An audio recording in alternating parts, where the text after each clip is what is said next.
काय नेमकं काय पंढरपूर का म्हणतात या मंदिराला, काय महात्म्य आहे मंदिराचं? महात्म्य म्हणजे कसं आहे, याला प्रति पंढरपूर म्हणलं जातं. ज्यावेळेस भगवान श्रीकृष्ण परमात्मा द्वारकेहून निघले तर पहिले या पंढरपुरात त्यांनी काही काळ मुक्काम केला. काही काळ मुक्काम करून मग तिथं ज्ञानेश्वर माऊली, तुकाराम महाराज अशा दिशेनं मोठ्या पंढरपूरला प्रस्थान केलं. काही काळ इथं मुक्काम केल्यामुळे भगवंताचे चरण इथं स्थापित झाले, म्हणून याला प्रति पंढरपूर म्हटलं जाते. आणि इथं जी खाम नदी आहे तशी तिथं एक चंद्रभागा आहे, म्हणून याला संबोधलं जातं त्यानं.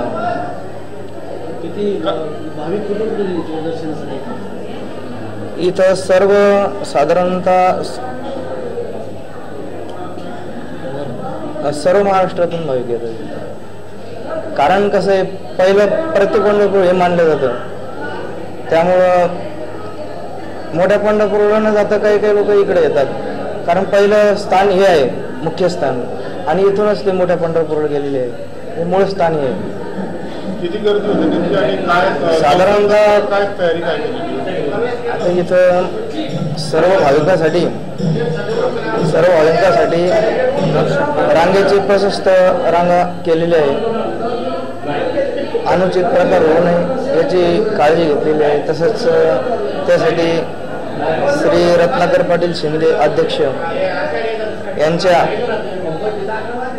अध्यक्षतेखाली 2000 पोलीस योजना केली आहे. कोणताही अनुचित प्रकार होऊ नये अशी सर्वांनी दखल घेतली आहे. श्री पांडुरंग देवदास कुलकर्णी.